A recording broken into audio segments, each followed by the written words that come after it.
Segera download Quran Tadabbur, dia meraih tafsir kebaikan. dalam genggaman Contoh, Anda. bulan Ramadan adalah bulan Al-Quran.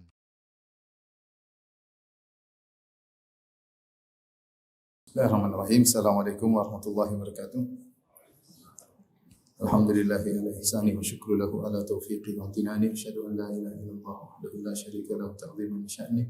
Wa asyhadu anna Muhammadan abduhu wa rasuluhu da'ila ridwani. Allahumma salli alaihi wa ala alihi wa ashabihi wa ikhwani.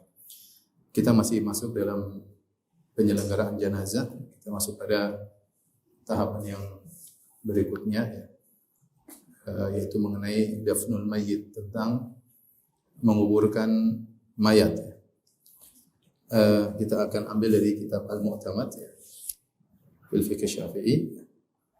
Di sini penulis menyebutkan bahwasanya manusia dimuliakan baik dalam sebagaimana dalam kondisi hidup dimuliakan, demikian juga setelah meninggal dunia. Oleh karenanya menguburkan mayat, ya, hukumnya adalah fardu kifayah, harus dilakukan. Karena kalau mayat dibiarkan begitu saja, tidak dikubur, menimbulkan bau atau dimakan oleh binatang buas, maka ini bentuk penghinaan terhadap mayat. Akan muncul bau yang tidak enak. Oleh karenanya perlu untuk dikubur. Ada dua model. Pertama minimal, dan yang kedua sesuai dengan sunnah. Yang minimal artinya yang penting dikubur. Yang penting dikubur di mana mayat tersebut tidak dimakan, digali oleh binatang buas, dan juga demikian juga agar bisa terhalang baunya yang tidak enak, yang keluar dari mayat tersebut. Ini yang paling minimal, dan hendaknya menghadap kiblat. Dikubur menghadap kiblat, pokoknya dikubur selesai. Sah, ya. Sah.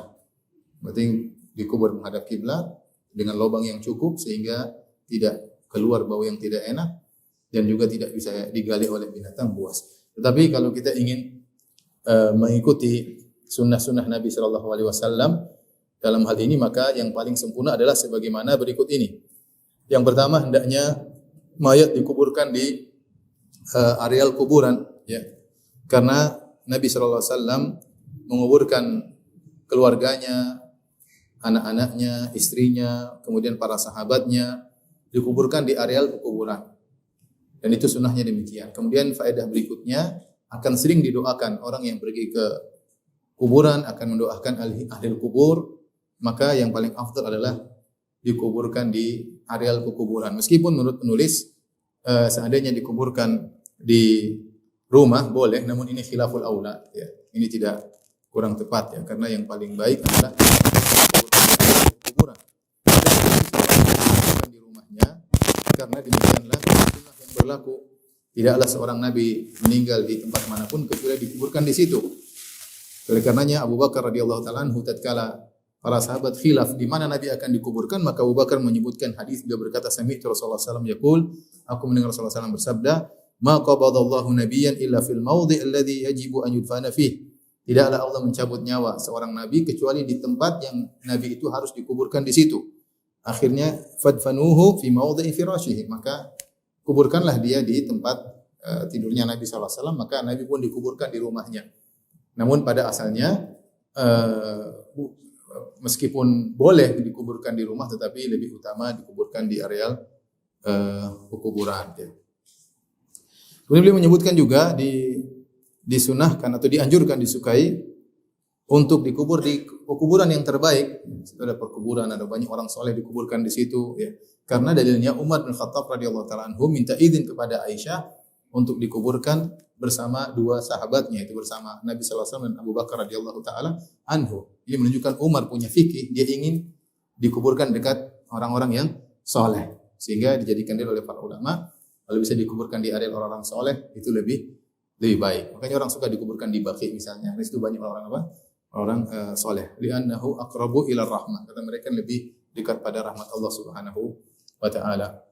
Kemudian makruh mayat dikuburkan secara sendirian, karena di situ ada wahsyah, yaitu merasa keterasingan. Kemudian juga dianjurkan, disunahkan untuk dikumpulkan kerabat-kerabat di satu tempat. Dianjurkan demikian. Dalilnya apa? Karena Nabi SAW ketika menguburkan Utsman bin Maz'un radhiyallahu taala anhu, Nabi sallallahu alaihi wasallam meletakkan suatu batu di situ. Batu di kuburannya Utsman bin Maz'un. Buat apa kata Nabi sallallahu alaihi wasallam? A'lamu biha ala qabri akhi. Aku agar tahu di mana lokasi kuburannya Utsman bin Maz'un. Liadfana ilaihi man mata min ahli, atau liadfana ilaihi man mata min ahli, agar aku menguburkan, ada keluargaku yang meninggal akan dikuburkan dekat kuburan ini. Jadi dijadikan dalil oleh ulama Syafi'iyah bahwasanya kalau bisa kerabat disaling dekat maka itu lebih baik ya. Karena tadi perkataan Nabi sallallahu alaihi wasallam. Kemudian diharamkan satu kuburan ya dimasukkan kuburan mayat yang lain. Jadi hukum asal satu kuburan satu mayat. Hukum asal satu kuburan satu mayat, tidak boleh dua mayat. Meskipun satu jenis kelamin, apalagi beda jenis kelamin. Tidak boleh kecuali darurat. Pertama, kecuali darurat seperti yang terjadi pada perang Uhud. Pada perang Uhud, Nabi SAW menguburkan 2 atau 3 orang dalam satu lubang. Karena para sahabat capek, letih, dan segera harus dikuburkan. Sementara mereka letih berperang seharian. Sehingga Rasulullah SAW suruh gali satu lubang besar untuk 2 atau 3 orang. Dan Rasulullah SAW menyuruh untuk yang paling banyak bacaan Al-Qur'annya. Kata Nabi SAW, ayyuhuma kana aktsar akhdan al-Qur'an. Siapa di antara 2 mayat ini yang paling banyak hafalan Qur'annya, maka dia didahulukan untuk dikuburkan, baru kemudian disusulkan dengan mayat yang berikutnya. Ini kalau darurat. Contoh seperti bencana alam, banyak yang meninggal, kubur satu-satu sulit ya, maka dibuat lubang, dikuburkan lebih dari 1, 2, 3, 4 terserah. Yang penting itu dalam kondisi darurat. Demikian juga kalau memang darurat ternyata laki-laki harus dikuburkan dengan wanita, maka harus dibuat hajiz, dibuat batasan ya, karena sebagaimana kaidahnya kita menghormati mayat ketika dia masih hidup kita hormati, ketika meninggal juga kita hormati. Ya tidak pantas digabungkanlah laki-laki dengan perempuan. Oleh karenanya kalau darurat maka dikasih pembatas, mungkin laki-laki dulu kemudian dikasih pembatas baru kemudian mayat wanita, tidak digabungkan begitu saja. Beda kalau laki-laki boleh digabungkan. Tapi kalau laki-laki perempuan maka dikasih pembatas kemudian digabungkan. Ini kalau darurat. Kalau enggak darurat maka dikuburkan satu-satu. Dikubur satu, enggak boleh digabung. Kecuali mayat yang pertama sudah hilang bekas-bekasnya. Sudah tinggal tulang-tulang, sudah enggak, tulangnya pun sudah jadi tanah. Ya, maka ini boleh ditumpuk. Ini boleh ditumpuk. Tapi kalau dibuka masih utuh jasadnya, maka tidak boleh digabungkan, hukum asal kecuali darurat. Darurat lain cerita ya, darurat lain cerita. Ya. Tapi kalau sudah tidak kelihatan bekas-bekasnya, maka boleh ditumpuk, digali, tanam lagi. Dan ini yang kita tanyakan kepada yang berpengalaman, yang penjaga kubur, dia tahu ini biasanya tanah seperti ini berapa tahun akan, karena jenis tanah mempengaruhi kecepatan mayat tersebut hancur ya. Sebagian tanah mungkin mayat tersebut lambat. Sebagian tanah cepat membuat mayat cepat busuk kemudian bercampur dengan tanah. Maka ditanyakan kepada ahli khibrah, orang yang ahli yang mengurusi kuburan tersebut. Kalau sudah di sekian tahun biasanya sudah tidak ada, boleh ditumpuk. Dan itu dilakukan di kuburan Baqi, ditumpuk ya. Kebanyakan kuburan juga ditumpuk. Taib, kemudian orang kafir tidak boleh dikuburkan di pekuburan kaum muslimin, sebagaimana orang muslim tidak boleh dikuburkan di pekuburan orang-orang kafir. Ya. Kecuali kata para ulama, ada seorang lelaki muslim menikah dengan wanita Nasraniyah atau Yahudiyah, kemudian wanita ini hamil, ada janinnya di dalam, kemudian janinnya juga mati misalnya. Maka ketika itu boleh dia dikuburkan di kuburan kaum muslimin, tetapi tidak dihadapkan kepada kiblat. Karena mengingat janinnya yang harus dikubur dalam apa? Di kuburan Islam. Seperti ini contoh, seorang laki muslim kan boleh menikah dengan Nasraniyah ya, dengan apa? Yahudiyah. Tapi antum enggak usah lah, yang muslimah masih banyak. Janda masih banyak, gadis juga masih banyak, enggak usah macam-macam ya. Ini misalnya yang namanya ada suatu kondisi membuat dia boleh nikah dengan, dia akhirnya menikah dengan Nasrani atau Yahudiyah, ternyata mengandung, janinnya sudah mungkin 4 bulan atau berapa bulan, ternyata meninggal. Dia meninggal, diperiksa, janin juga meninggal. Mungkin detak jantungnya enggak ada atau bagaimana, maka dikuburkan, boleh dikuburkan di kuburan kaum muslimin, tetapi ini mayat perempuan wanita ini tidak dihadapkan ke arah kiblat, tidak dihadapkan ke arah kiblat. Sebagian ulama mengatakan sebaiknya dikuburkan di pinggir-pinggiran, bukan di tengah. Tetapi sang janin punya hak untuk dikuburkan di pekuburan kaum muslimin. Kemudian juga jika seorang muslim sedang berjalan bersama teman-temannya di tengah lautan, kemudian dia meninggal tengah lautan, kemungkinan untuk sampai di pinggiran lama. Ini bisa membuat tubuhnya bau atau bikin penyakit dan macam-macam. Apa yang harus dia lakukan ya? Masih tunggu lama, ini sulit. Atau yang kedua, mungkin mereka ingin menyandar tapi sana ada musuh yang siap menyerang. Sehingga tidak mungkin dia kuburkan untuk meminggir ke pantai, enggak bisa. Maka yang dilakukan, bagaimana dilakukan adalah tetap dimandikan, kemudian disolatkan, kemudian dikafankan. Setelah dikafankan, kalau tentunya kalau memungkinkan, kemudian diletakkan dalam lautan tapi dikasih kayu sehingga mungkin dia nanti suatu saat terbawa ke pinggiran, mungkin ada yang menguburkannya. Kalau tidak ada apa ya sudah mau apa lagi. Kalau memang darurat ya, tapi kalau bisa diletakkan kasih kayu supaya dia terapung, siapa tahu dia singgah di suatu tempat di areal pemukiman kaum muslimin, baru kemudian dikubur oleh mereka. Jadi yang pertama, sunnahnya lah dikubur di pekuburan. Sunnah yang kedua terkait dengan pekuburan, hendaknya kuburan didalamkan dan diluaskan, ya, didalamkan dan diluaskan, ya. Karena ketika Rasulullah sallallahu alaihi wasallam menguburkan seorang sahabat, Rasulullah SAW berkata kepada penggali kubur, "Ausi min kibali rijlaihi wa ausi min kibali ra'sihi," yaitu diperluas. Bukan seukuran tubuhnya saja, tapi diperluas bagian kepala, diperluas bagian apa? Bagian kaki. Jadi lebih dari seukuran tubuh, agak diperluas. Nabi yang suruh. Diperdalam dan diperluas. Tentunya fungsinya kalau dalam menghalangi bau, ya. Bau seandainya dikubur. Kalau cuma sedikit bau, kemudian bisa jadi ada hewan yang mencium, kemudian dia gale, apalagi di zaman dahulu banyak binatang buas, ya. Sehingga perlu didalamkan dan perlu dilebarkan, ya. Demikian juga untuk memudahkan proses penguburan, ya. Karena akan ada orang yang masuk di dalam, yang menerima mayat tersebut, yang masukkan. Beda dengan ukuran liang lahatnya atau syaknya. Maka itu cukup ukuran tubuh, tapi kuburannya diperlebar. Kuburannya diperlebar. Baik dari sisi kepala, demikian juga dari sisi kaki. Dan Nabi SAW berkata kepada para sahabat yang menggali kuburan pada waktu perang Uhud, kata Rasulullah SAW, "Ihfiru wa ausi'u wa a'miqu." Galilah dan luaskanlah dan dalamkanlah. Kalau tanahnya kuat, seperti tanah liat yang kuat, tidak merotoli tanahnya, maka dibuat lahat. Dibuat apa? Lahat, ya. Lahat yaitu kuburan, kemudian digali sampingnya, ya. Digali sampingnya untuk diletakkan mayat tersebut dengan menghadap apa? Menghadap kiblat. Adapun syak, kalau tanahnya ternyata merotoli, ya. Kalau digali samping jatuh, di samping jatuh, maka terpaksa dibuat syak. Syak itu ya lubang di tengah, lubang kuburan, lubangnya dibuat lubang lagi. Ya, seperti antum tahu saja. Syak itulah kemudian akan diletakkan, itu seukuran mayat. Itulah yang akan diletakkan apa? Mayat. Ya, jadi lubang dalam lubang kuburan. Lubang kuburan agak besar, di dalamnya dibuat syak. Ini kalau tanahnya merotoli, ya, berhamburan. Tapi kalau tanahnya kokoh, seperti tanah liat yang kokoh melengket, maka dibuat lahat. Ngerti lahat ya? Ngerti kan? Siapa yang pernah dikubur? Kita lihat orang dikubur seperti itu. Kemudian, jadi kalau sudah dibuat lahat, kemudian mayatnya itu akan ada sunnah-sunnah berikutnya.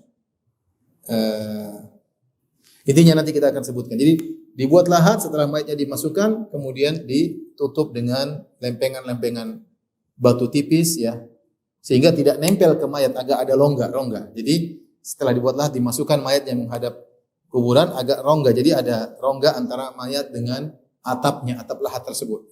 Entah pakai kayu bisa, atau pakai lempengan batu-batu apa? Tipis, ya. Itu kasih bata, nggak ada masalah. Yang penting jangan langsung nempel ke mayatnya. Kemudian lubang-lubangnya dikasih tanah liat tertutup, ya, atau potongan-potongan kecil sehingga dia benar-benar tertutup. Demikian juga syak. Kalau syak lubang kecil, kemudian dimasukkan, kemudian ditaruh bata di sampingnya supaya ada atapnya, ya. Setelah ditaruh lubang di sampingnya, disusun, ditaruh bata di sampingnya, baru kemudian diletakkan batu-batu tipis atau ditaruh kayu papan. Ya, kalau ada lubang-lubangnya dikasih tanah liat supaya tidak ada lubangnya, tutupin seperti itu. Sehingga tidak nempel langsung papannya ke mayat, tapi ada semacam atap bagi mayat tersebut. Setelah itu baru kemudian digali. Paham? Paham tidak? Paham.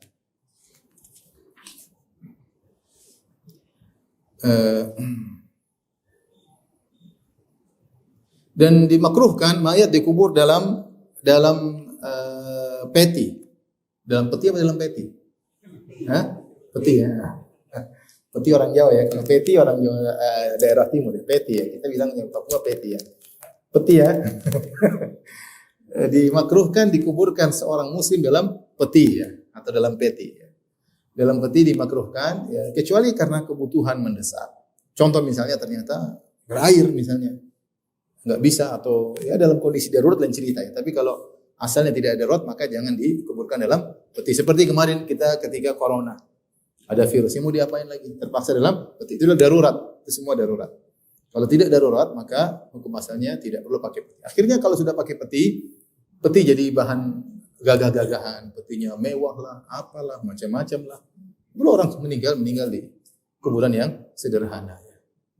Kita sudah lihat contoh dua yang jadi heboh di dunia internasional, kuburannya Raja Fahad. Sangat sederhana, cuma seperti kuburannya orang-orang rakyatnya yang lainnya, sederhana. Pasir selesai. Baru yang meninggal lagi siapa? Khalifah. Rajanya Abu Dhabi. Ya, karena Imarat itu, Uni Emirat Arab, terdiri atas 6 atau 7 negara. Negara-negara kecil seperti Malaysia, terdiri atas 7 negara kecil. Di antara negara tersebut ada Dubai, ada Abu Dhabi, ada Syariqah, ada beberapa, ada 7 atau 6. Yang bangun burj atau tower tertinggi itu namanya burj apa? Tower Khalifah. Itu dia yang bangun. Itu padahal di Dubai. Saya tanya teman-teman di sana, kok namanya Khalifah bukan Muhammad bin Zaid atau siapa kayak? Karena ketika dibangun mereka enggak punya duit sehingga mereka butuh bantuan dari apa?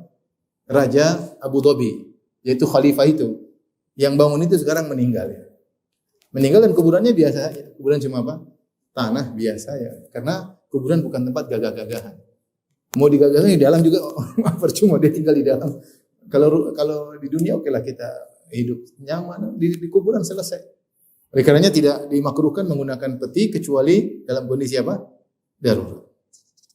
Tapi bagaimana cara memasukkan mayat dalam kubur? Ini masalah khilaf di kalangan para ulama ya.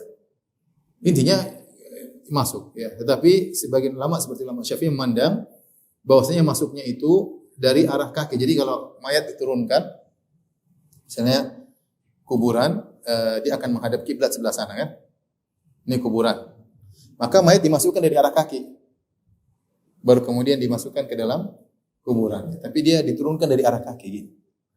Ini pendapat. Ada yang pendapat seperti sebagian sahabat menerapkan dari tengah. Ada yang sebaliknya dari arah sini. Ya. Jadi kakinya dulu, baru nanti kepalanya. Ya. Tapi intinya semuanya sah. Cuma mereka khilaf mana yang lebih afdal. Ada pendapat yang mengatakan yang paling mudah, yang paling terbaik. Karena diriwayatkan 3 pendapat dari kalangan para salaf. Ya. Madzhab Syafi'i mengatakan dari arah kaki kuburan. Jadi kepalanya diturunkan di arah kaki. Dan ini pernah dipraktekkan oleh Abdullah bin Yazid al-Khitami, seorang sahabat. Ketika dia memasukkan Al-Harith dalam kuburan, dia masukkan dari arah kaki kuburan. Kemudian dia berkata, "Hadza minas sunnah." Hadza minas sunnah. Ini termasuk di sunnah. Jadi inilah pendapat dalil bahwasanya kalau bisa dimasukkan dari apa arah kaki kuburan. Tapi kepalanya dimasukkan dari arah kaki. Kemudian ketika dimasukkan ke dalam kuburan, ketika dimasukkan dengan mengatakan Bismillah wa ala sunnati Rasulillah. Bismillah wa ala sunnati Rasulillah sallallahu alaihi wasallam. Diriwayatkan dari Ibnu Umar radhiyallahu anhuma, beliau berkata, "Anna Nabi sallallahu alaihi wasallam kana idza wudi'a al-mayyit fil qabr qala." Ketika mayat dimasukkan ke kuburan, Nabi melihat, Nabi berkata, Bismillah wa ala sunnati Rasulillah. Bismillah wa ala sunnati Rasulillah. Kemudian dianjurkan untuk berdoa bagi mayat tersebut. Ya, di sini Al-Imam Syafi'i rahimahullah mengajarkan doa. Tentu doa ini bukan dari hadis Nabi SAW, tapi karena bebas kita mendoakan mayat, bebas ya. Tetapi beliau mengajarkan doa boleh diucapkan ya. Doanya Allahumma uslimhu ilaika aslamahu ilaika al-ashiha min waladihi wa ahlihi wa qarabatihi wa ikhwanihi wa faraka man kana yuhibbu qurbahu. Doa yang panjang. Maknanya ya Allah, mayat ini telah diserahkan oleh orang-orang terdekatnya dari anaknya, keluarganya, kerabatnya, saudara-saudaranya kepada Engkau. Ini telah meninggalkan orang-orang yang senang, yang dia dulu senang dekat dengan mereka, dan dia telah keluar dari kelapangan dunia, kelapangan hidup menuju gelapnya kuburan dan sempitnya kuburan, dan dia telah datang kepadamu dan Engkau adalah yang terbaik yang menyambut kedatangannya. Jika Engkau menghukumnya, maka karena dosa-dosanya, tapi jika Engkau mengampuninya, maka Engkau adalah yang paling berhak untuk mengampuni. Engkau Maha Kaya, tidak butuh untuk mengadabnya, sementara dia sangat butuh kepada rahmat-Mu. Ya Allah, balaslah, Allahumma sykur hasanatihi, ya Allah balaslah kebaikannya dan ampunilah dosa-dosanya dan hindarilah dari azab kubur dan kumpulkanlah dia dengan rahmat-Mu, pertemukanlah dengan rasa aman dari azab-Mu dan lindungilah dia dari segala kedahsyatan, kengerian yang menghalanginya masuk ke dalam surga. Allahumma khlufhu fi tarikati fil ghabirin, ya Allah jadilah penggantinya bagi orang-orang dia tinggalkan. Warfa'hu fi 'illiyin, dan angkatlah derajatnya. Wa'ud alaihi bi rahmatika ya arhamar rahimin, dan berikanlah rahmat-Mu kepadanya. Ini pendapat Imam Syafi'i, artinya kalau mau mendoakan boleh dengan doa seperti kita sudah sebutkan, doa salat jenazah. Ada sunnah-sunnah Nabi, doa-doa tersebut. Imam Syafi'i mencontohkan satu doa yang dia kumpulkan dari perkataan para salaf, dia gabungkan, dia rangkai sendiri, dan ini boleh-boleh saja ya. Tapi tidak dikatakan sunnah apa? Sunnah Nabi. Tidak dikatakan sunnah Nabi. Kemudian dianjurkan yang mengurusi penguburan adalah para lelaki. Apakah mayat yang dikuburkan laki-laki atau mayat yang dikuburkan perempuan? Ya. Berdasarkan dalil dari Anas radhiyallahu anhu, anna Nabi sallallahu alaihi wasallam amara Abu Talhah an yanzil fi qabri ibnatihi Ummi Kulthum. Rasulullah SAW menyuruh Abu Talhah untuk turun di kuburan putrinya Ummu Kulthum. Padahal Ummu Kulthum perempuan. Tapi yang disuruh masukkan ke dalam kuburan adalah laki-laki. Karena untuk memasukkan mayat ke kuburan butuh kekuatan. Ya, dan tentu laki-laki lebih utama untuk melakukannya. Seandainya wanita yang menguburkan, ya maka khawatir akan tersingkap, terlihat namanya berat, angkat bisa tersingkap, terlihat sebagai auratnya. Tetapi kalau wanita tugasnya memindahkan mayat dari pemandian, setelah mereka mandikan kemudian dipindahkan ke keranda. Itu wanita. Dipindahkan ke keranda. Kalau tidak sekeranda yang angkat apa? Laki-laki. Jadi yang angkat ke keranda perempuan, kalau mayat perempuan, yang bawa ke kuburan, yang masukkan semuanya apa? Laki-laki. Baik.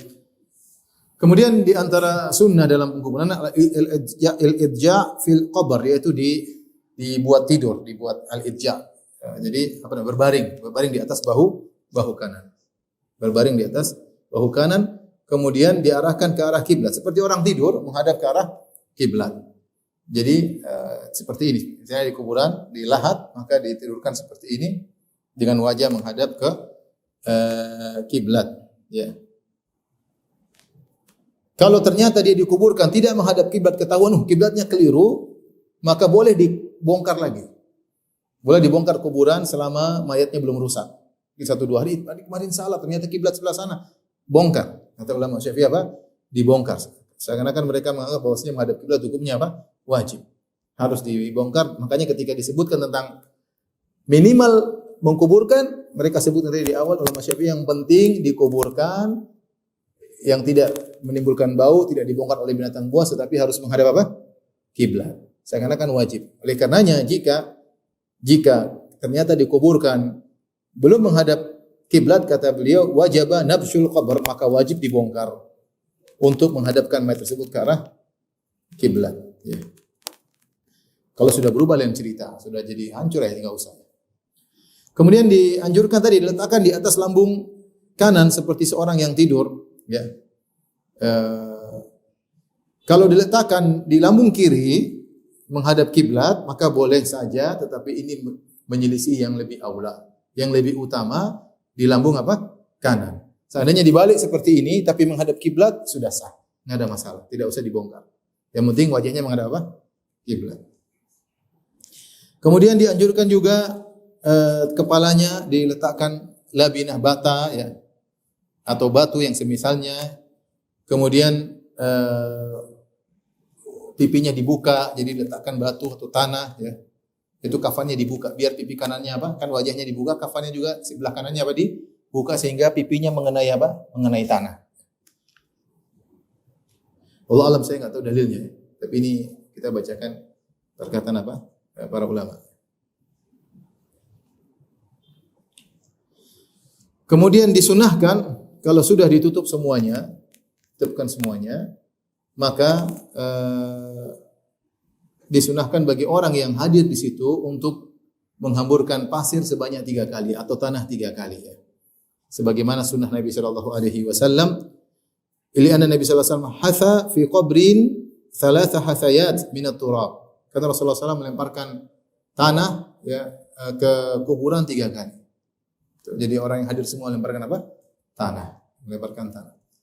Ulama Syafi'iyah mengatakan lemparan pertama mengucapkan minha khalaqnakum. Dari tanahlah inilah kami menciptakan kalian. Wa fiha nu'idukum. Lemparan kedua, wa fiha nu'idukum. Dan dari tanah ini kami kembalikan kalian mati di situ. Lemparan ketiga, wa minha nukhrijukum taratan ukhra. Dan dari tanah ini kami akan bangkitkan kalian. Tapi saya juga tidak temukan dalil. Tapi kalau melempar tanah 3 kali maka ada dalil. Adapun lemparan pertama bacanya minha khalaqnakum, dari tanahlah kami menciptakan kalian. Lemparan kedua wa fiha nu'idukum, kepada tanahlah kami kembalikan kalian. Lemparan ketiga wa minha nukhrijukum taratan ukhra, dari tanah kami bangkitkan kalian di lain waktu di hari kebangkitan. Maka bacaan doa ini saya tidak menemukan dalilnya, tapi melemparkan tanah 3 kali hukumnya apa? Sunnah. Ini kadang-kadang ditinggalkan orang habis kuburan kemudian apa?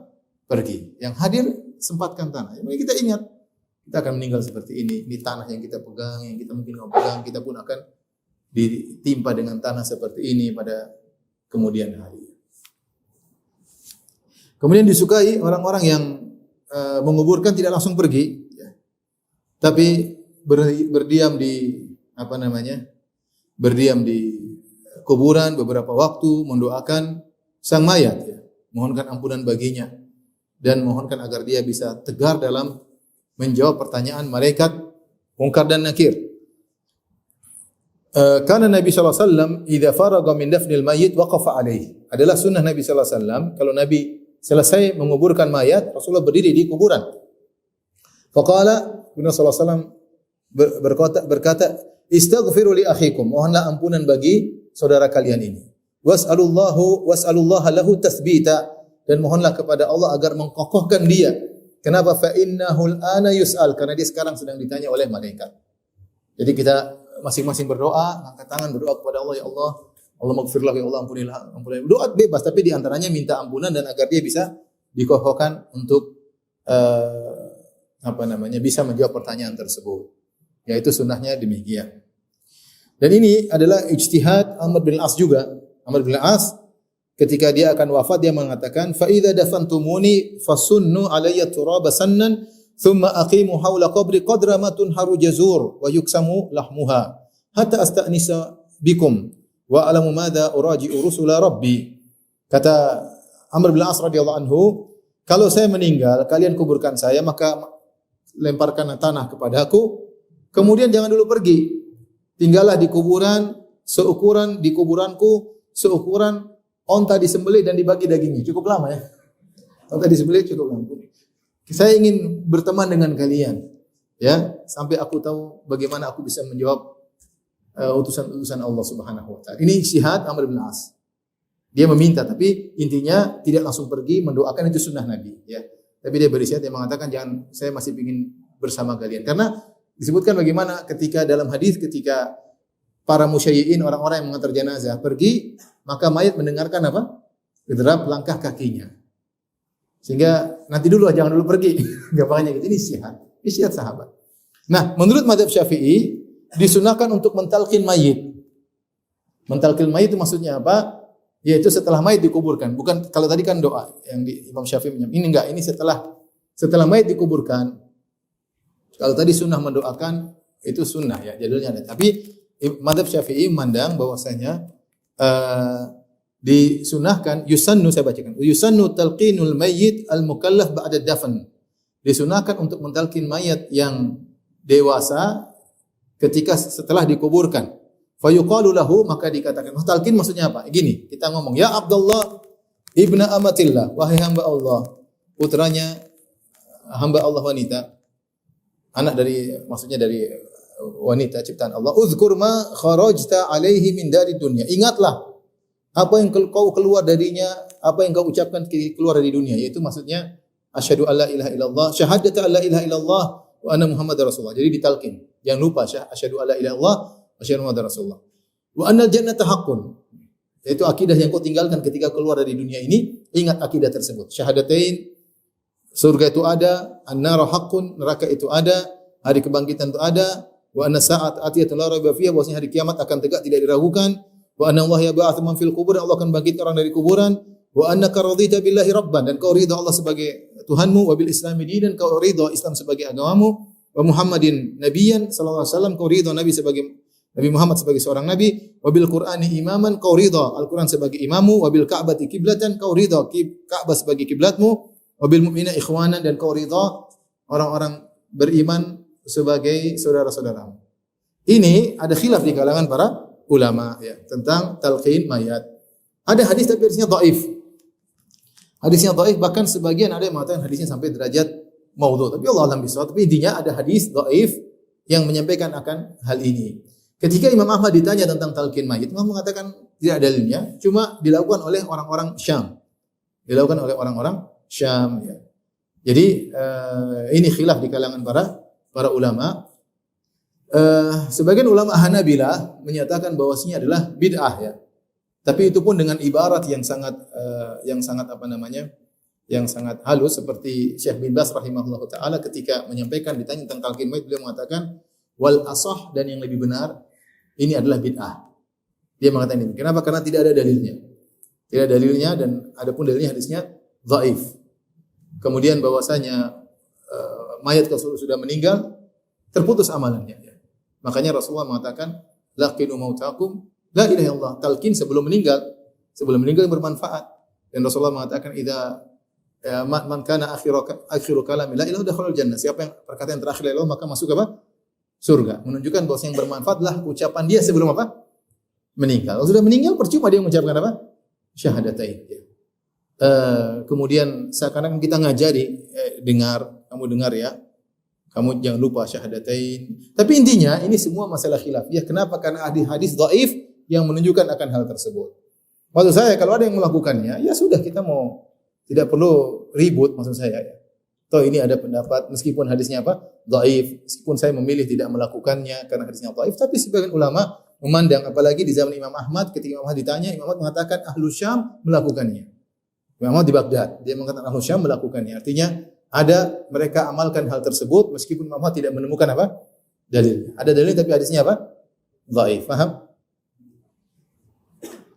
Mau saya masalah-masalah begini kalau selama masih ada tertulis dalam fikih klasik tidak perlu kita ribut. Ya, ini masalah fikih, masalah bukan masalah akidah ya. Ini masalah fikih karena ada hadis yang dijadikan dalil oleh mereka dan ini diakui oleh penulis. Saya bacakan. Hadza waridun fi haditsin dhaif. Tentang talqin mayit ini datang dalam hadis tapi hadisnya apa? Dhaif, dia ngaku. Lakinnahu uqtudida bi ahaditsa sahihah. Tetapi dia dikuatkan dengan makna-makna hadis yang sahih yang lainnya. Walam tazalin nasu 'alal amal bihi min al-'asr al-awwal, dan sejak zaman dahulu orang sudah melakukannya. Dalil akan ini perkataan Imam Ahmad ketika ditanya, bagaimana tentang talqin dia? Intinya tidak ada dalilnya tapi ahlu Syam melakukannya. Zaman Imam, berarti Imam Ahmad kan wafat di awal abad ketiga. Sudah dilakukan sejak dahulu. Dan dia menyebutkan dalil umum seperti firman Allah, wa dzakir fa inna dzikra tanfa'ul mu'minin. Dan berilah peringatan kepada kaum mukminin, sesungguhnya peringatan tersebut manfaat. Wa ahwaju ma yakunul abdu ila tadzkir fi hadhil halah. Dan yang mayat paling butuh dan manusia paling butuh diingatkan dalam kondisi ini ketika akan ditanya oleh malaikat. Tapi tadi wallahu alam bisawab, pendapat yang benar bahwa tidak disunahkan. Pertama hadisnya dhaif dan hadis-hadis yang lain justru menunjukkan manfaat mengucapkan la ilaha illallah adalah sebelum meninggal dunia. Makanya kita disunahkan mentalqin sebelum dia meninggal dunia. Makanya dia mengatakan, "Man kana akhiru kalami la ilaha illallah," siapa yang akhir kalam la ilaha illallah maka dia masuk surga. Kalau ternyata setelah dia meninggal masih bisa ditalqin, enggak apa-apa, sudah meninggal masih talqin terus ya. Bisa jadi masuk Islam nanti. Mungkin dia non muslim ditalqin masuk apa? Masuk Islam. Tapi intinya ini masalah khilafiyah. Kalau ada yang melakukan sudah kalau kita kebetulan yang menyelenggarakan ya kita tidak melakukannya. Tapi kalau ada yang bermadzhab Syafi'i melakukan ya kita hormati. Ini pendapat apa? Mereka dan mereka punya ulama yang berdalil dengan pendalilnya. Jadi mereka tahu hadisnya dhaif tapi mereka mandang ada hadis-hadis umum yang mendukung hal tersebut dan juga sudah diamalkan sejak dahulu. Wallahu a'lam bishawab. Kemudian di antara sunnah terkait dengan pengkuburan adalah yaitu kuburan jangan dibiarkan rata tapi dikasih naik. Artinya tanah yang kita gali tanah tadinya akan keras. Ketika dibongkar akan gembur, tentunya dia akan menimbulkan timbunan, apalagi dimasukin mayat di dalamnya. Sehingga otomatis akan menggembur ya, akan naik. Dan sunnahnya atau dibolehkan, bolehkah mengambil tanah dari tempat lain? Boleh, yang penting setinggi apa? Shibr, setinggi apa? 1 jengkal. Tidak boleh lebih daripada itu. Tidak boleh lebih daripada itu. Wa yundabu raf'ul qabri shibran takriban liyu'raf fayuzar wa yuhtaram. Maka kata beliau dianjurkan untuk ditinggikan kuburan seukuran apa? 1 jengkal supaya diketahui ini kuburan. Sehingga diziarahi untuk didoakan dan dihormati, enggak diinjak-injakin, enggak didudukin. Maka perlu ada tanda diketahui inilah kuburan dan tidak digali. Kalau dibiarkan begitu saja orang sangka ini bukan kubur, nanti digali diisi mayat yang lain. Jadi fungsinya dianjurkan demikian. Khilaf di kalangan para ulama, apakah disebut kuburan dibuat musattah yaitu datar atau musannaman yaitu dibuat seperti begini. Ya, begini. Dibiarin begini yang seperti menggunung atau diratain, jadi rata tapi tinggi. Tinggi 1 jengkal. Ada khilaf di kalangan para ulama. Dan Nabi SAW dilihat kuburannya begini, musannaman. Rasulullah SAW kuburannya begini. Sehingga sebenarnya mengatakan disunahkan. Tapi ulama Syafi'i mengatakan lebih afdal diratakan. Allah alam bisa lebih afdal diratakan. Ya.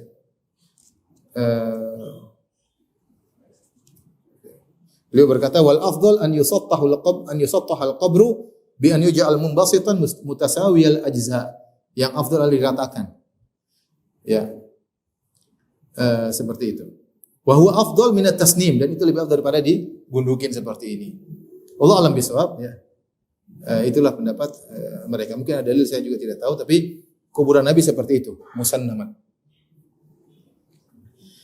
Kemudian beliau berkata, wa yukrah an yujassasul qabr wa an yubna alaihi, dan dimakruhkan untuk disemen kuburan. Dikasih kapur, tak boleh. Wa an yubna alaihi, dibangun di atasnya, tidak boleh. Wa an yuktaba alaihi ismu sahibihi, dan tidak boleh tulis nama-namanya, nama si fulan, au ghairu dzalik, atau tulisan-tulisan yang lain. 5 Rawa Jabirun radhiyallahu anhu, sebagaimana Jabir meriwayatkan dari Nabi sallallahu alaihi wasallam, ya, nah Rasulullah sallallahu an yujassasal qabru. Rasulullah sallallahu melarang kuburan ditajsis. Wa yubna alaihi, ditajsis maksudnya dikapurin ya, atau disemenin ya. Wa yubna alaihi, dilarang untuk dibangun bangunan di atasnya. Wa an yuqada alaihi, dan dilarang untuk diduduki.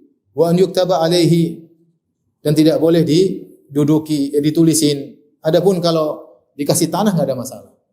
Ya enggak ada masalah. Ya. Karena kalau ditulis ini terkadang membuat macam-macam, ditulis kebaikannya ini si fulan yang ini akhirnya bangga-banggaan, kadang ditulis ayat Al-Qur'an, ini tidak perlu. Tidak perlu dan hukumnya makruh menurut mazhab Syafi'iyah ya. Adapun masalah meninggikan kuburan di semen apa ini ada khilaf di kalangan mereka, apakah maksudnya makruh tanzih atau makruh tahrim. Saya pernah bahas ini, yang benar mereka maksudnya makruh tahrim, diharamkan. Sebagian fatwa sebagian mereka bahwasanya meninggikan kuburan lebih daripada 1 jengkal hukumnya makruh, tapi maksudnya makruh tahrim, haram. Hukumnya adalah haram.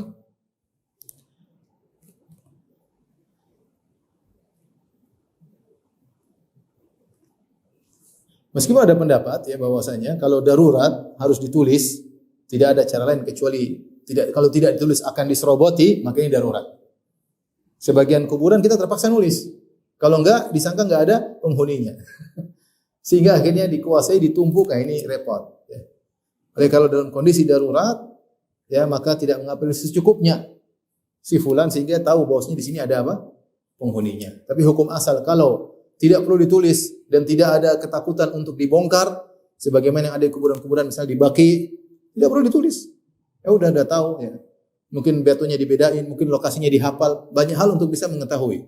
Tapi untuk mengetahui kuburan tersebut disyariatkan. Seperti Nabi SAW tadi meletakkan batu di kuburan Utsman bin Maz'un. Jadi dia ingin menguburkan keluarganya di kuburan dekat sekitar kuburan tersebut. Ya. Kalau ada mengetahui tandanya dengan lokasi tanpa harus ditulis, dengan batu atau dengan lokasi ya, kita tahu, atau dengan nomor atau dengan apa, maka tidak perlu ditulisin. Tapi kalau tidak ditulisin ternyata diserabotin, dianggap tidak ada, itu darurat. Maka tidak mengapa ditulisin. Ini hukumnya apa? Darurat. Sama seperti kalau ternyata tanahnya ternyata kalau tidak disemenin gembyor kemudian jatuh, ini darurat, maka boleh saja, tapi bukan untuk diagukan, tapi untuk menjaga agar mayatnya terjaga. Ya. Tapi kalau tidak perlu, maka hukum asal tidak boleh disemenin, tidak boleh ditulisin, tidak boleh ditinggikan. Ini semuanya tidak boleh.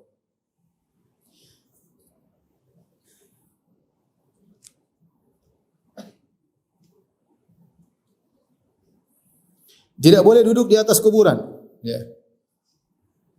Abu Hurairah radhiyallahu anhu meriwayatkan Rasulullah SAW bersabda, "La an yajlisa ahadukum ala jamratin fatuharriqa atau fatuhriqa thiyabahu hatta takhlusa ila jaldihi khairun lahu min an yajlisa ala qabrin." Salah seorang dari kalian duduk di atas bara api yang akhirnya bara api tersebut membakar bajunya sampai akhirnya apinya mengenai kulit bokongnya. Itu masih lebih baik daripada dia duduk di atas kuburan. Karena kita punya kaidah umum, mayat dihormati, hayyan hayyan wa mayyitan. Manusia muslim dihormati ketika masih hidup dan juga ketika sudah meninggal dunia. Meskipun dia sudah dalam kuburan, jangan kita duduk-dudukin ya. Sebagian gitu, kalau kemarin saya hadiri kuburan, yang lain duduk di atas kuburan santai. Aduh, ini karena enggak ngerti. Banyak orang tidak ngerti. Enggak boleh duduk di kuburan. Kemudian menurut mazhab Syafi'i, ini juga khilaf di kalangan para ulama, menurut mazhab Syafi'i lakin la yukrah al-masyu fil maqabir bin na'lain wal khuffain. Menurut mazhab Syafi'i, tidak mengapa, tidak makruh seorang berjalan di kuburan pakai sendal atau pakai sepatu, enggak ada masalah. Apa dalilnya? Lima rawa Anas radhiyallahu anhu an Nabi sallallahu alaihi wasallam, karena Anas bin Malik meriwayatkan dari Nabi sallallahu alaihi wasallam dalam hadis yang sahih diriwayatkan Imam Bukhari dan juga Imam Muslim, Rasulullah sallallahu berkata, al-abdu idza wudi'a fi qabrihi, kalau seorang hamba diletakkan di dalam kuburannya, wa tawalla wa dhahaba ashabuhu, kemudian para pengkuburnya meninggalkannya, hatta innahu la yasma'u qur'ani alihim, atahu malakani fa aqadahu, sehingga ketika mereka pergi dia pun mendengar langkah kaki sendal-sendal mereka. Kemudian dua malaikat pun datang, kemudian menundukkannya dan kemudian menanyakannya, yaitu satunya namanya Munkar, satunya apa? Nakir. Intinya Rasulullah mengatakan sampai dia mendengar langkah langkah bunyi sendal-sendal orang-orang yang tadi mengantarkannya dalam kuburan, menunjukkan bahwasanya Rasulullah membolehkan orang ke kuburan pakai sendal. Ini pendapat sebagian ulama memandang hukumnya makruh. Kenapa? Karena ada hadis lain yang Rasulullah menegur orang pakai sendal. Ketika Rasulullah lihat orang dikuburkan ada yang pakai sendal, Rasulullah mengatakan, "Ya sahiba as-sibtiyataini, alqi sibtiyataika." Kata Nabi sallallahu alaihi wasallam, "Wahai orang yang menggunakan dua sendal, lepaskanlah sendal. Lepaskanlah sendalmu." Ya. Ada yang menjamak, ya hukumnya makruh. Ada yang menjamak, jangan, kecuali dalam kondisi yang tidak mungkin, seperti misalnya becek. Saya kapan menguburkan ada keluarga hujan, sehingga dalam kondisi demikian boleh kita pakai sendal. Atau areal pekuburan banyak duri, maka kita boleh pakai sendal berdasarkan hadis ini. Tapi kalau tidak ada apa-apa, ya kita tidak usah pakai sendal, mengamalkan hadis tadi. Adapun menurut mazhab Syafi'i tidak makruh. Orang pakai sendal enggak ada masalah karena berdasarkan hadis ini. Kemudian wa yukrahu bina'u masjidin 'alal qabri sawa'un kana al-mayyitu mashhuran bi shalah aw ghairihi. Lima rawa aw ghairuhu, ya. Sawa'un dimakruhkan membangun masjid di atas kuburan. Sawa'un kana al-mayyitu mashhuran bis salah aw ghairuhu atau ghairuhu, apakah mayatnya terkenal dengan baik atau bukan orang soleh, ya, tidak boleh dibangun masjid di atasnya. Nabi SAW bersabda, qatalallahu al-yahuda, Allah melaknat orang Yahudi ittakhadhu qubur anbiya masajida. Mereka menjadikan kuburan nabi-nabi mereka sebagai masjid. Ya, kemudian juga hadis Abu Marsad Al-Ghanawi, Nabi SAW melarang an yusalla ilaihi, dilarang untuk salat ke arah kuburan. Dan Rasulullah berkata, la tattakhidhu qabri wathanan. Rasulullah SAW bersabda, jangan kalian menjadikan kuburanku sebagai berhala. Fa inna mahalaka banu Israil li'annahum ittakhadhu qubur anbiya'i masajida. Sungguhnya telah binasa Bani Israel dahulu karena mereka menjadikan kuburan nabi-nabi mereka sebagai masjid. Baik, masih ada waktu? Hah? 5 menit. Baik, kita singgung ya secara singkat ya.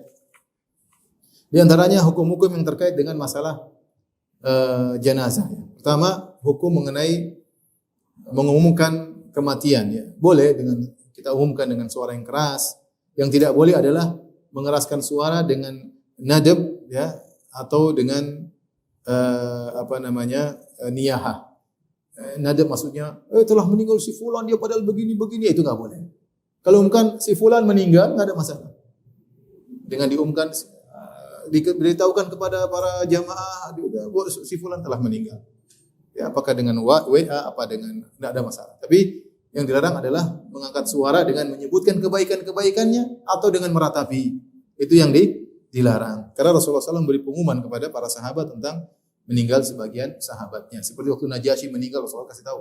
Najasyi meninggal, akhirnya mereka pun salat gaib untuk Najasyi. Dan Rasulullah ketika perang Mu'tah juga Rasulullah menghubungi si fulan meninggal, mati syahid si fulan. Rasulullah umumkan kepada para sahabat. Kemudian bolehkah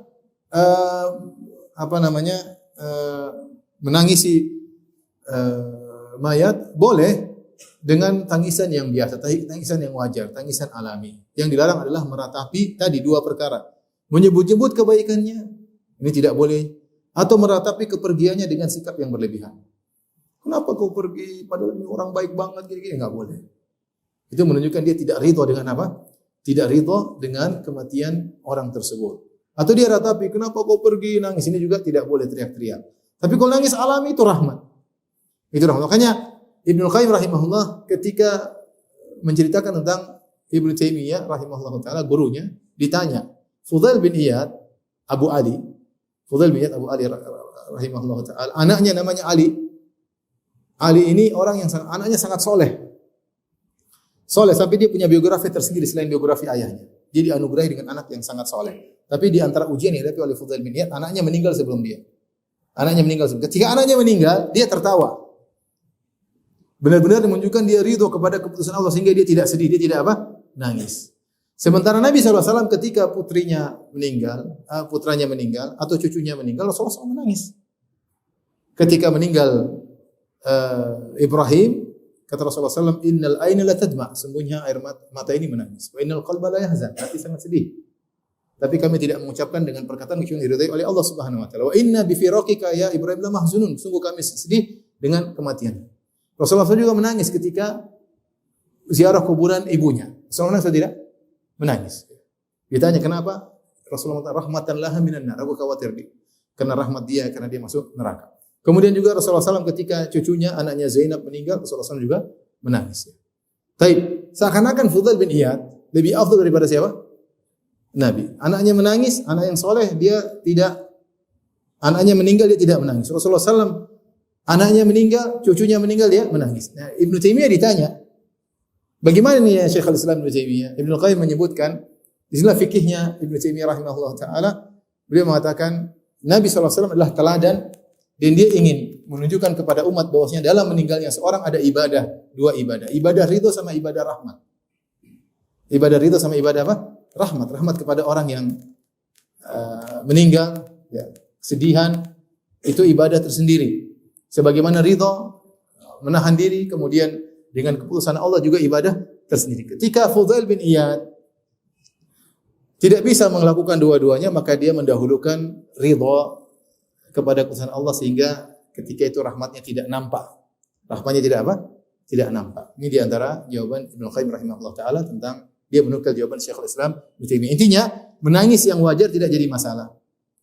Yang tidak boleh meratapi, dan itu tidak boleh. Itu kebiasaan sebagian agama yang lain atau sebagian penganut agama yang lain. Kalau ada yang meninggal mereka meratapi, justru mereka lomba-lomba meratapi di situ. Semakin ada yang jambak-jambak rambut di depan itu. Kita Islam nggak boleh, nggak boleh. Sedih boleh, nangis boleh, tapi tidak boleh berlebihan. Tidak boleh menyebut-nyebut kebaikan ini dia gini juga nggak boleh. Karena menyebutkan gitu membuat orang apa? Seakan-akan tidak ridho dengan kepergiannya. Dan sebaliknya meratapi, kenapa? Itu juga menunjukkan tidak ridho dengan keputusan Allah Subhanahu Wa Taala. Yang boleh nangis rahmat biasa, sifat manusiawi, sedih dengan kepergiannya, tetapi tetap ridho dengan keputusan Allah Subhanahu Wa Taala. Ada kan? Ayo silakan ada.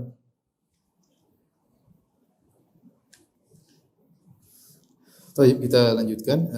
Berikutnya yang diperbolehkan adalah keluarganya, teman-temannya boleh mencium mayat ketika sudah meninggal. Ya.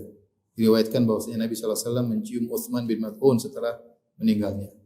Demikian juga Abu Bakar radhiyallahu anhu mencium Rasulullah SAW ya, di dahinya ketika Rasulullah SAW sudah meninggal dunia. Tidak mengapa mayat diletakkan kemudian sebelum dikuburkan atau sebelum disolatkan. Kemudian datang teman-teman dekatnya, kerabatnya untuk mencium keningnya tidak jadi masalah karena pernah dilakukan oleh Abu Bakar radhiyallahu taala anhu. Pembahasan terakhir sebelum kita buka tanya jawab tentang bolehkah memindahkan mayat, menggalinya kemudian memindahkannya. Pertama, memindahkan mayat dari satu tempat ke tempat yang lain hukum asalnya dikatakan haram. Ya.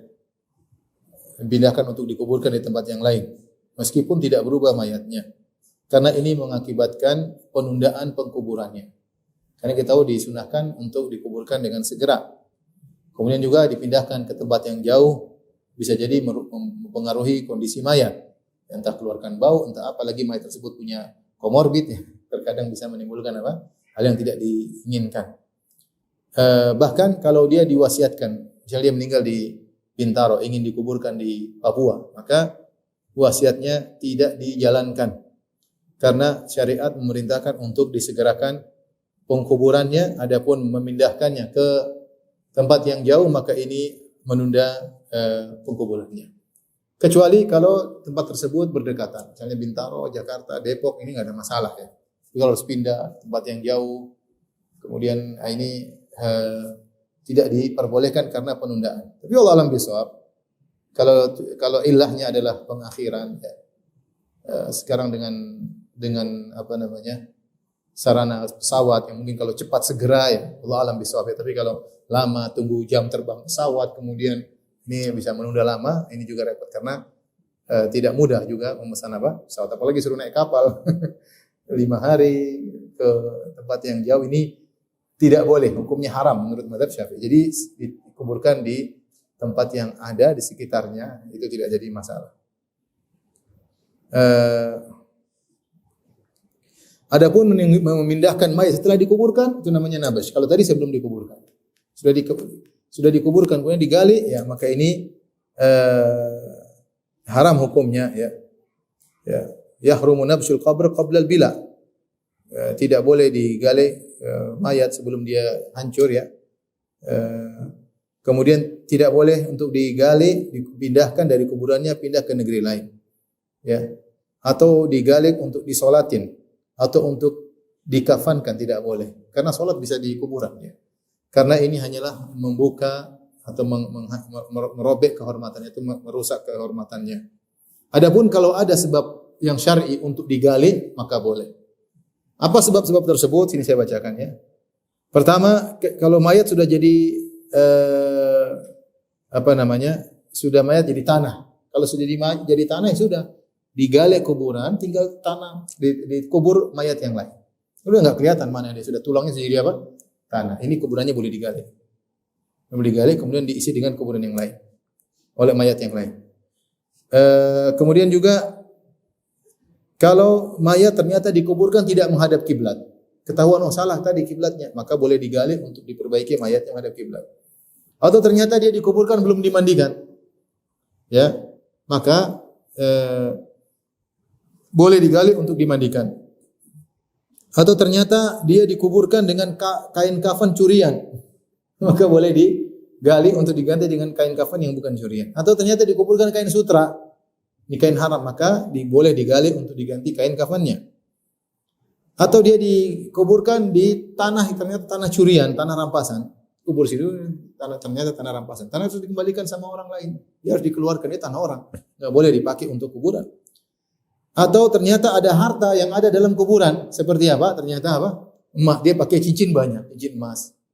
Ini dikubur perempuan, ternyata cincinnya di sini, kemudian ini giginya gigi emas, kemudian banyak sekali emas dikuburkan. Apakah boleh digali? Boleh, karena syariat melarang itu atul mal. Syariat melarang buang-buang harta, tidak ada manfaatnya. Maka boleh ini dikeluarkan emas-emasnya untuk dimanfaat kepada ahli warisnya. Atau ternyata di dalam perut mayat perempuan tersebut ada janin yang masih diharapkan kehidupannya, belum dicek. Coba gali dulu dicek, siapa tahu masih hidup. Kalau masih hidup maka tidak boleh dikuburkan. Jadi ibunya mati, janinnya tidak mati. Kemudian dibelah, dikeluarkan anaknya. Ini tahu dokter lah. Berapa umur, mungkin sudah 6 bulan. Ternyata ibunya mati ya. Atau kemudian mayat tersebut ternyata ditimpa dengan longsor atau apa sehingga kelihatan mayatnya, sehingga perlu diperbaiki kuburannya ya. Atau ternyata seorang kafir dikuburkan di tanah haram ya. Maka dicabut kemudian untuk dikeluarkan. Dalilnya boleh digali kuburan karena ada kebutuhan seperti hadis Jabir ya. Kata Jabir, dia berkata annahu dafana abahu yauma Uhudin ma'a rajulin akhar fi qabrin. Ketika di perang Uhud, Jabir menguburkan ayahnya bersama dengan orang lain. Qala thumma lam tatib nafsi an atrukahu ma akhar. Aku tidak tenang meninggalkan dia bersama orang lain. Fastakhrajtuhu ba'da 6 ashhur. Maka aku pun keluarkan ayahku dari kuburan setelah 6 bulan. Ya, fa idza huwa ka yaumin wada'tuhu hay'atan. Ya, ketika ternyata kondisi ayahku seperti ketika aku meletakkannya ketika itu dikuburkan pertama. Cuma ada telinganya ada perubahan. Ya. Dalam riwayat yang lain, akhrajtuhu faja'altuhu fi qabrin ala hidah. Aku pun keluarkan ayahku dan aku letakkan kuburan sendiri. Tapi sampai sini saja, insyaallah pertemuan berikutnya kita akan bahas tentang menggiring jenazah dan di sini ada bab judulnya bid'aul janaiz. Bid'ah apa? Yang terkait dengan jenazah. Yang ini diakui bid'ahnya oleh mazhab Syafi'i ya. Ya, ini kita ingin tahu apa sih bid'ah jenazah yang terkait dengan jenazah menurut mazhab apa? Mazhab Syafi'i. Insyaallah pada pertemuan berikutnya. Sampai sini saja kajian kita. Insyaallah kita lanjutkan ke depan. Wabillahi taufiq wal hidayah. Assalamualaikum warahmatullahi wabarakatuh.